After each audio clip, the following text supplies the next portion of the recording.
I want to talk about the booking of the women's division just overall.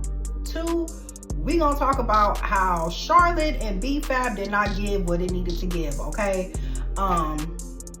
First off, before I start, big props to the Street Profits, okay? The Street Profits, they cooked and they matched and they finally got the tag team belt. So congrats to them. Now, when I was watching the Charlotte and B-Fab match, I was bored. And not because of B-Fab. B-Fab, I'm definitely a fan of B-Fab. You know, she be coming out doing her thing. But just overall, Charlotte's performance was fucking terrible. I don't know if she's preserving her body for WrestleMania. I really cannot say which one it is. But when I was watching the match, I'm like, yo, this match is going really slow. What is up with Charlotte? I mean, she wasn't really giving what it needed to give for that match against B-Fab, you know. And I think B-Fab did a really good job. But Charlotte, honey, just her whole appearance, and I really don't want to sound bad when I say this, but she's looking older. I mean, her moving, her attire, everything. I'm just like, yo, what is this girl doing? Like, I know she's trying to do this whole top girl persona with coming back, when honestly, it's the same damn persona she had even before she went on injury. You've always been considered a top girl. So I don't know what's that about in general. I did not enjoy the match personally. And then I knew Charlotte was going to win. So Charlotte does get the win over B-Fab, but B-Fab did do a good job with holding her own. I think if B-Fab had a little bit more muscle to her, I think her and Charlotte would be pretty much in the same class. What you guys think? Let me know in the comments. Second, I did not like the fact that Bianca and Naomi was not at Smackdown. Number 1. They gave an excellent performance last week. We needed to see that follow up, but I know Hunter likes to do these slow burns. Having Jade do her interview, to me, it just comes off like Jade is not really good still at maybe doing promos or speaking. So she did her interview segment, and I was just like, this really didn't serve anything. It would have been better maybe if all 3 of them were able to provoke that same emotion that Bianca and Naomi did. But I really wasn't moved. Not saying it wasn't bad, I just wasn't moved by the segment. Feel like definitely could have went without it. And then also, Jay made a sentiment saying that she didn't need to latch on to anybody or get next to Bianca for her. Well, it's like, girl, please. Yes, you did, ma'am. Ma'am, you needed help, okay? Because you was not that great. And of course they put her with Bianca because Bianca is that great. So for her to not even just acknowledge the fact, like, you know, yeah, maybe I need a little bit of that EST rub, I was rolling because I'm like, girl, please, you needed all the help in the world. So let's move on.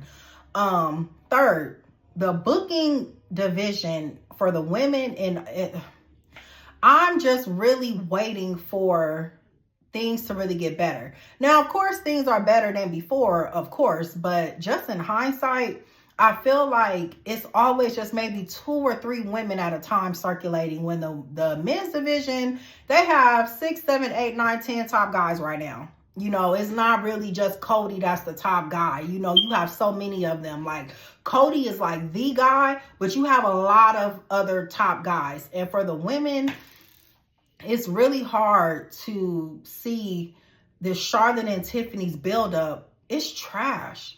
Like, I hope Tiffany gets the win over Charlotte. I don't know how they're going to book that, but just overall, I'm not impressed. You know, the Tiffany-Charlotte feud, you have the Rhea, Bianca, and Io thing going. You have the Naomi, Bianca, and Jade thing going. And other than that, it's not really enough for the other women to really possibly try and step up. Like, you have Zelina Vega that's trying to challenge for the U.S. title and technically ain't really earned a title shot. You know, Zelina Vega is just off that terrible LWO run. She's, to me, is not a real contender, but you got to have something for people to do.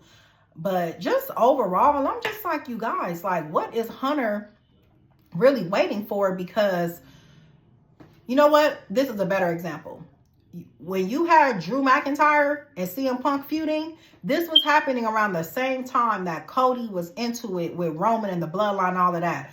Drew McIntyre and CM Punk storyline was one of the best things to look forward to on Raw. You hear what I'm saying? One of the best things to look forward to. Their feud didn't suffer behind whatever Cody and the Bloodline was doing. But when it comes to the women, it's not really the same. You know, Charlotte, to me, she still really can't talk on the mic. And I know they probably avoid women doing promos that's not really that good at speaking. But just overall in general, the booking of the women's division is just not the best. And I hope to see improvement after WrestleMania. Like I said, this isn't no Smackdown review. I'm not going all into it.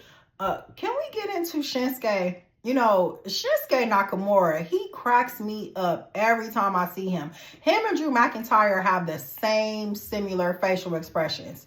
Whenever Drew McIntyre is about to be on bullshit, his demon time, I'll be rolling. Because he comes to the ring, walking to the ring with this smug, just like, I'm about to do something to you. And it's funny. And Shinsuke had the same look when he was doing his interactions with Damian Priest, and he just looking like, oh, like Shinsuke don't give a fuck, okay? He don't care about nothing. And it is so interesting to see Shinsuke's personality even come out, even though you know he's not speaking English. You can see from his facial expressions maybe what he's saying. So I enjoyed that segment. Like I said, the Street Profits got the title, so I'm happy with that. Overall, SmackDown was like maybe a 6 or 7. I'm not here for the treatment of Melo. I'm a huge Carmelo fan. I'm a him fan. He's him. But I am being patient. I'm trying to see wherever they're going to go. I'm thinking with Melo, they're trying to change maybe his presentation of himself. This isn't NXT. When Melo was on NXT, y'all know that was his house, his stomping ground. But Melo is up against a lot of other people that is light years ahead of him. Levels above, you know. So maybe they're going to try and rework his presentation, have him take a bunch of losses so he can kind of come back down to go back up. So we're going to see what they do with that. And then, interesting, I want you guys to let me know in the comments what you guys thought about that Charlotte and B-Fat match. Is it just me? Was it given? Was it not given? Let me know down below. And that's pretty much it. I enjoyed SmackDown for what it was. That's pretty much it. So I want you guys to like, comment, and subscribe. If you guys like my content, support women that watches wrestling, that can give accurate reviews as well. Okay, you hear me? We does this too. All right, you guys, I'm out. Peace.